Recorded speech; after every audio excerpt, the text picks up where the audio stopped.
Good morning students. जैसे कि हमने लास्ट वीडियो में जाना था कि सेंटेंस क्या होता है एंड फ्रेज क्या होता है, तो एक बार मुझे बता दीजिए कि सेंटेंस क्या होता है।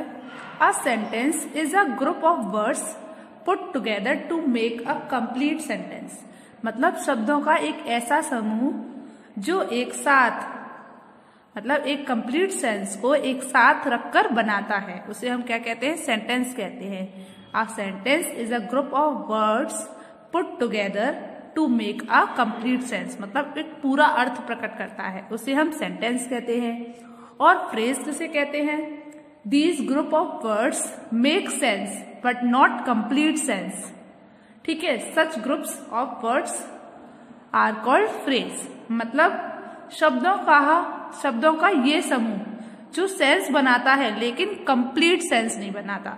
जो सेंटेंस होता है उसमें हमें कंप्लीट सेंस दिख रहा होता है, ठीक है, लेकिन जो फ्रेज होते हैं वो कंप्लीट सेंस नहीं बनाते। सेंस तो बनाते हैं पर कंप्लीट सेंस नहीं बनाते हैं। तो कल हमने जो हमारी लास्ट वीडियो थी उसमें हमने सेंटेंस और फ्रेज के बीच का अंतर जाना था। और आज हम क्या सीखेंगे? आज हम सीखेंगे कि सेंटेंस के कितने पार्ट होते हैं। ओके, तो चलिए स्टार्ट करते हैं। तो सेंटेंस के बच्चों 2 पार्ट होते हैं। कौन कौन से? Subject and predicate. Subject and predicate. तो subject and predicate are the 2 parts of a sentence. मतलब क्या हुआ? सब्जेक्ट और प्रेडिकेट सेंटेंस के 2 पार्ट मतलब 2 भाग हैं या 2 हिस्से हैं। तो एक सेंटेंस लिखा हुआ है यहाँ पर, Rajat loves to go to school. Rajat loves to go to school मतलब क्या है? रजत को स्कूल जाना पसंद है। तो बच्चों यहाँ पूरा जो काम है वो रजत के लिए हो रहा है। तो रजत क्या है? आपका सब्जेक्ट है। रजत क्या है? आपका सब्जेक्ट है, ठीक है। और जो उसके बाद जितना भी सेंटेंस बचा है वो क्या है बच्चों? प्रेडिकेट है, ठीक है, प्रेडिकेट है। तो सेंटेंस के 2 पार्ट होते हैं, subject and predicate. Example, Rajat loves to go to school. तो रजत को स्कूल जाना पसंद है, तो इस सेंटेंस में सब्जेक्ट कौन है? रजत। और प्रेडिकेट क्या है? Loves to go to school. Okay, चलिए आगे देखते हैं। Here Rajat is the subject as he is the person about whom we are speaking and love to go to school is the predicate as it speaks about the subject। मतलब रजत क्या है? Subject है, क्योंकि रजत वह पर्सन है जिसके बारे में हम बात कर रहे हैं। क्या है? रजत वह सब्जेक्ट है जो बोल रहा है, ठीक है। And loves to go to school, he is predicate as it speak about the subject। जो loves to go to school है वो क्या है? प्रेडिकेट है, क्योंकि वह आपको सब्जेक्ट के बारे में बता रहा है कि सब्जेक्ट को क्या पसंद है। सब्जेक्ट को स्कूल जाना पसंद है और सब्जेक्ट क्या है आपका? रजत। तो रजत जो है वो बोल रहा है कि उसको स्कूल जाना पसंद है, तो रजत क्या है? सब्जेक्ट है। और प्रेडिकेट में क्या होता है? हम उस सब्जेक्ट के बारे में बात कर रहे होते हैं कि जो सब्जेक्ट है उसके बारे में बात चल रही है, तो वो क्या है? प्रेडिकेट है। कि किसको जाना पसंद है? रजत को जाना पसंद है ना, तो रजत सब्जेक्ट है और बाकी का क्या है? प्रेडिकेट है। Loves to go to school predicate है। ओके, चलिए आगे देखते हैं। In a sentence the person और things we are speaking about is called the subject. मतलब एक सेंटेंस में पर्सन या थिंग हम जिसके बारे में बात कर रहे होते हैं उसे हम क्या कहते हैं? सब्जेक्ट कहते हैं। एक वाक्य में व्यक्ति या वस्तु हम जिसके बारे में बात कर रहे हैं वो क्या है? सब्जेक्ट है, ठीक है। चलिए अब आगे देखिए।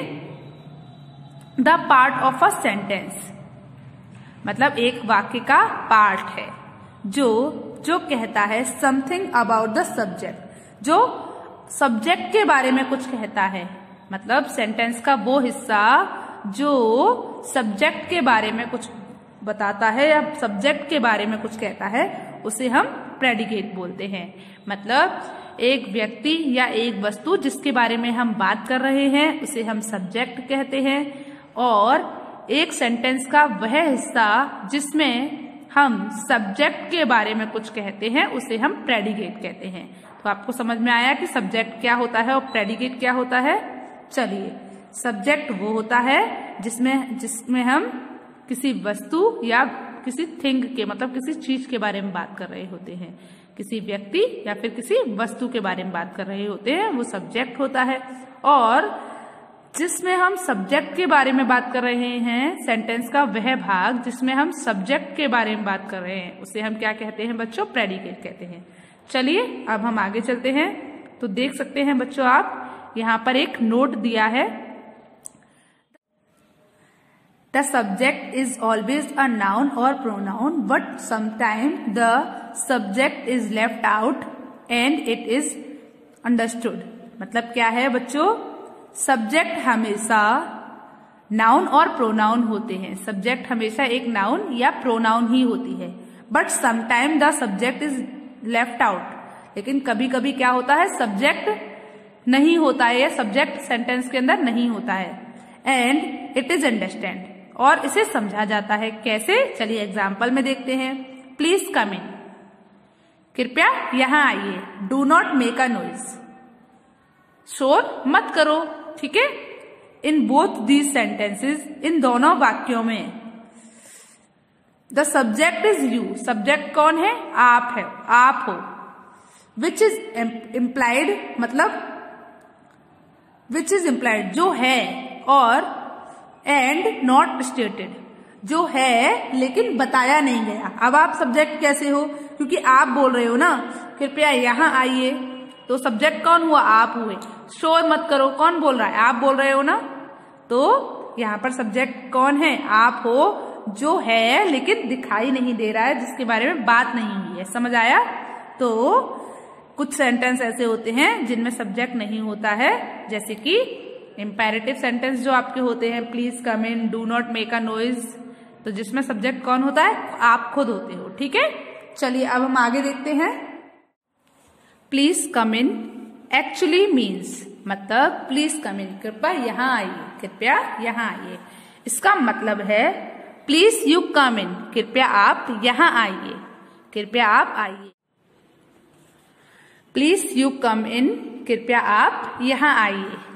इसीलिए प्लीज कम इन, कृपया यहाँ आइए, एक्चुअली मीन्स, मतलब इसका मतलब है प्लीज यू कम इन, कृपया आइए, कृपया यहाँ आइए। ओके, चलिए अगला सेंटेंस देखते हैं। Do not make a noise, do not make a noise मतलब शोर मत करो, या फिर कृपया शोर मत करिए। ठीक है, तो do not make a noise, शोर मत करो। एक्चुअली मीन्स, इसका मतलब है you should not make a noise, मतलब आपको शोर नहीं करना चाहिए। ठीक है, इसका मतलब क्या है कि आपको शोर नहीं करना चाहिए। तो यहाँ पर यू ये क्या है, सब्जेक्ट है। चलिए, study some more examples of sub sentence divided into subject and predicate.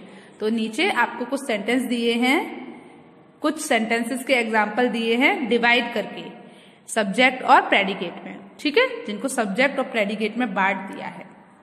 तो यहाँ सब्जेक्ट दिए हैं, यहाँ पर कुछ प्रेडिकेट दिए हैं, जैसे चिल्ड्रन लाइक टू प्ले। तो यहाँ पर चिल्ड्रन जो है उसके बारे में बात हो रही है, तो ये क्या है, सब्जेक्ट है। अब चिल्ड्रन क्या कर रहा है, चिल्ड्रन के बारे में हम कुछ और बातें कह रहे हैं, वो क्या है, प्रेडिकेट है। तो चिल्ड्रन लाइक टू प्ले मतलब बच्चों को खेलना पसंद है। ठीक है, तो यहाँ पर जो चिल्ड्रन है वो क्या है, सब्जेक्ट है, लाइक टू प्ले क्या है, प्रेडिकेट है। चलिए अगला सेंटेंस देखिए। My mother is a teacher. तो इस सेंटेंस में माई मदर क्या है, सब्जेक्ट है, क्योंकि किसके बारे में बात हो रही है, एक पर्सन के बारे में बात हो रही है। माई मदर मतलब मेरी माता जी के बारे में बात हो रही है, तो ये सब्जेक्ट है। पर मेरी माता जी के बारे में कुछ और, हम उसके बारे में और भी बातें कह रहे हैं। ही इज अ, वो टीचर है, तो माई मदर क्या है, सब्जेक्ट है, और इज अ टीचर प्रेडिकेट है। A horse lives in a stable. तो अ हॉर्स क्या है बच्चों? सब्जेक्ट है।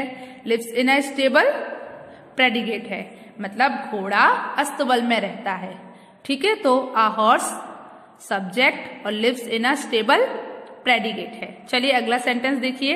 The train is late. तो द ट्रेन क्या है? सब्जेक्ट है, क्योंकि यहां पर बात किसके बारे में हो रही है? ट्रेन के बारे में। इज लेट कैसी हो गई है? यहाँ पर सब्जेक्ट के बारे में बात हो रही है, जो भी आपका सब्जेक्ट है उसके बारे में बात कर रहे हैं कि जो ट्रेन है वो क्या हो गई है? लेट हो गई है। ठीक है, और यू डू योर होमवर्क। तुम अपना होमवर्क करते हो, या आप अपना होमवर्क करते हो। तो यहाँ पर यू क्या है? इम्प्लाइड है, मतलब आपके बारे में बात हो रही है। ठीक है, तो आप अपना होमवर्क करते हैं। ठीक है, तो आपको समझ आया कि सब्जेक्ट कौन से होते हैं और प्रेडिकेट कौन से होते हैं। सब्जेक्ट वे जिनके बारे में कुछ कहा जाता है, और जिनके बारे में बात चल रही होती है वो सब्जेक्ट होते हैं, और जिसमें हम सब्जेक्ट के बारे में बात कर रहे होते हैं वो क्या होते हैं? प्रेडिकेट होते हैं। जिसमें हम सब्जेक्ट के बारे में बात कर रहे होते हैं वो क्या होता है बच्चों? प्रेडिकेट होते हैं। तो बच्चों आपको सब्जेक्ट और प्रेडिकेट समझ आए कि सब्जेक्ट क्या होता है, प्रेडिकेट क्या होता है। ओके, तो कल हम क्या करेंगे? कल हम चैप्टर 10 की एक्सरसाइजेस फिल करेंगे। ओके, कल हम क्या करेंगे? कल हम चैप्टर 10 की एक्सरसाइजेस फिल करेंगे। ओके, चलिए गुड बाय।